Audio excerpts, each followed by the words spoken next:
Hello friends, welcome back. ഞാൻ അനുഭവിച്ചോ. ഇന്ന് നിങ്ങൾ വിചാരിക്കേണ്ടത് എന്താണ് ഈ കാണിക്കണേ എന്ന് വിചാരിക്കേണ്ടാവും. ഇപ്പം നമ്മുടെ നല്ല വില കൂടിയ സാരിയൊക്കെ ഉണ്ടല്ലോ, നമ്മൾ എടുത്തിട്ട് നല്ല ഫങ്ഷനൊക്കെ പോകും. കസിൻസ് ഉണ്ടാവും, കുഞ്ഞുങ്ങളുണ്ടാവും. കുഞ്ഞുങ്ങളെ നമ്മൾ കാണുമ്പോൾ എടുക്കാതിരിക്കില്ല, അവരും എടുക്കും. അവർ നോർമലി അവരുടെ കയ്യിൽ വല്ല ഐസ്ക്രീമോ അങ്ങനെ എന്തെങ്കിലുമൊക്കെ ഉണ്ടെങ്കിൽ നല്ല സാരി മേടും. നമ്മൾ സാധാരണ ഇത് ഡ്രൈ ക്ലീനിങ്ങിനൊക്കെ കൊണ്ടുപോയി കൊടുക്കാറ്. പക്ഷെ അവിടെ കൊണ്ട് ചെല്ലുമ്പോൾ തന്നെ അവരവിടെ എഴുതി വെച്ചിട്ടുണ്ടാവും, കളർ ഫെയ്ഡായാലോ കളർ പോയാലോ അവരതിന് ഉത്തരവാദിയല്ല എന്നുള്ളത്. അപ്പോൾ അതുകൊണ്ട് ഞാൻ എൻ്റെ ഈ നല്ല സാരി എന്ത് ചെയ്തു, വീട്ടിൽ വണ്ടി കഴുകാൻ വാങ്ങിച്ച ഇത് വെച്ചിട്ട് കഴുകി എന്ന് പറഞ്ഞാൽ അതിൻ്റെ ഫ്രണ്ടിൽ കാണുന്ന, ഞാനതൊരു വീഡിയോ ആയിട്ട് അങ്ങനെയൊന്നും ഇടാൻ ഉദ്ദേശിച്ചില്ല. പക്ഷേ ഇതെനിക്ക് എൻ്റെ ഒരു സാരി വേറൊരു സാരി കഴുകിയതിന് ശേഷമാണ് ഞാൻ ഈ സാരി കഴുകിയത്. അപ്പോൾ എൻ്റെ രണ്ട് സാരിയുടെ കളറ് പോയില്ല, വേറെ പ്രശ്നങ്ങളൊന്നും ഉണ്ടായില്ല. അപ്പോൾ ഞാൻ ഓർത്തത് നിങ്ങൾക്കും കൂടി ഉപകാരപ്പെടും. ഇങ്ങനെ ഒരെണ്ണം ഉള്ള വീടുകളിലാണെങ്കിൽ നമുക്കത് നല്ലതാണ്. അപ്പോൾ ഇത് വണ്ടി കഴുകാൻ വാങ്ങിച്ചത്. അപ്പോൾ അതിൻ്റെ ഫ്രണ്ടിലുള്ള ആ വെള്ള ബോട്ടിലുണ്ടല്ലോ, അതിൽ ഞാൻ കുറച്ച് സോപ്പ് ഓയിൽ എടുത്തിട്ട് അതിൻ്റെ ആ ഊസ് ബക്കറ്റിലിട്ടു. എന്നിട്ട് ഫസ്റ്റ് ട്രിപ്പിൽ തന്നെ ഞാൻ എന്ത് ചെയ്തു, സോപ്പ് ഓയിൽ ഈ അധികം അങ്ങനെ ആ സാരിയുടെ മുന്താണിയുടെ സൈഡിലായിട്ട് കണ്ട ആ ഒരു അത് പോണുണ്ടായിരുന്നില്ല, നമ്മൾ ഇത് ചെയ്തിട്ടൊന്ന് ക്ലിയർ ചെയ്യാൻ നോക്കിയിട്ട്. അപ്പം ഞാനത് ആദ്യം വാഷ് ചെയ്ത് പിന്നെ മൊത്തത്തിലൊന്ന് വാഷ് ചെയ്ത് ഇപ്പം ഇതിൻ്റെ നമ്മൾ ഇങ്ങനത്തെ സാരികളൊന്നും കഴുകില്ലല്ലോ, ഉണക്കിയല്ലേ വയ്ക്കണേ. ഇതിൻ്റെ അടിവശത്തൊക്കെ ഇങ്ങനെ ഈ അഴുക്ക് പിടിച്ചിട്ട് ഇത് ഇങ്ങനെ മുഷിഞ്ഞിരിക്കണ്ടായിരുന്നു. അപ്പോൾ അതൊക്കെ ഞാൻ ക്ലിയർ ചെയ്തു.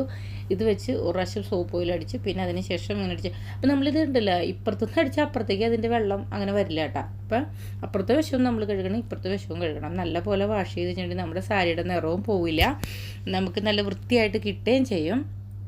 നല്ല നീറ്റായിട്ട് നമ്മുടെ സാരിയുടെ കളർ അങ്ങനെ പോവുകയോ അല്ലെങ്കിൽ നല്ല സാരിയൊക്കെ ഞാനിതിപ്പോൾ തണലിൽ തന്നെ ഇട്ട് കഴുകിയിട്ട് അവിടെ തന്നെ ഇട്ടാണ് ഉണക്കിയെടുത്തത്. പിന്നെ ജസ്റ്റ് ഒന്ന് നല്ല പോലെ ഒന്ന് അധികം വെയിലില്ലാത്തടുത്തിട്ട് രാവിലെ തന്നെയുള്ള ആ ഒരു ചൂടിൽ ഉണക്കി എടുത്ത് വയ്ക്കുകയാണ് ചെയ്തത്. അങ്ങനെ നമുക്ക് ഇങ്ങനെ നമ്മുടെ സാരികളൊക്കെ നല്ല വില കൂടിയ സാരികളൊക്കെ നമുക്കിങ്ങനെ കഴുകിയെടുക്കാൻ പറ്റും കേട്ടോ.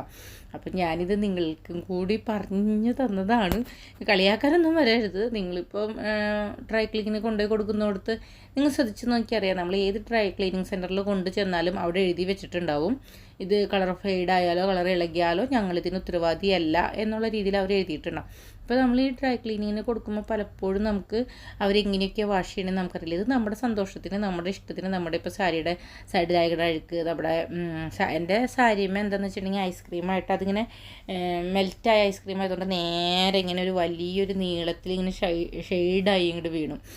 ആ ഏരിയയിലാണ് ഞാനിപ്പോൾ കൂടുതൽ കഴുകി അത് ക്ലിയർ ചെയ്തെടുത്തത്. അപ്പോൾ നമുക്കിങ്ങനെ നമ്മുടെ സാരിയൊക്കെ ഇങ്ങനെ നല്ല വൃത്തിയാക്കി കഴുകിയെടുക്കാനായിട്ട് എനിക്ക് പറ്റി. അപ്പോൾ നമുക്ക് ഇങ്ങനത്തെ ഇതൊക്കെ വീട്ടിലുണ്ടെങ്കിൽ നമുക്കങ്ങനെ കഴുകിയെടുക്കാൻ പറ്റും. പിന്നെ നിങ്ങൾ ഈ പരിസരം കാണുമ്പോഴൊന്നും പറയേണ്ട, വൃത്തിയാക്കിയിട്ടില്ലല്ലോ അല്ലെങ്കിൽ അവിടെ അടിച്ചിട്ടില്ലല്ലോ തുടച്ചിട്ടില്ലല്ലോ ഒന്നും പറയരുത്.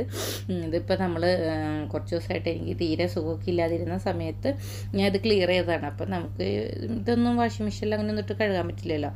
അപ്പം ഞാനങ്ങനെ ക്ലിയർ ചെയ്ത് എടുത്താണ്. അപ്പോൾ ഇങ്ങനെ തോന്നി ഈ വീഡിയോ ഇന്ന് ഗാലറിയിൽ ഇങ്ങനെ കിടക്കായിരുന്നു. അപ്പം ഞാൻ ഓർത്തു നിങ്ങളിലേക്കും കൂടി ഇത് എത്തിക്കാം.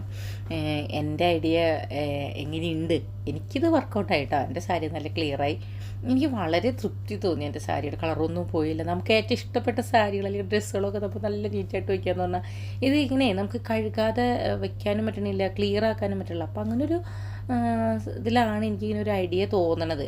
അപ്പം ഞാൻ എന്ത് ചെയ്തു, എൻ്റെ ഇത് ആ ഐഡിയയിൽ ഞാനൊന്ന് വാഷ് ചെയ്ത് നോക്കി. ആദ്യം ഈ സാരി അല്ല കേട്ടോ വാഷ് ചെയ്ത് നോക്കി, വേറൊരു സാരിയാണ്. അതിന് ശേഷമാണ് ഇത് വാഷ് ചെയ്ത് നോക്കി, കളർ പോയില്ലേ എന്നുള്ളത്.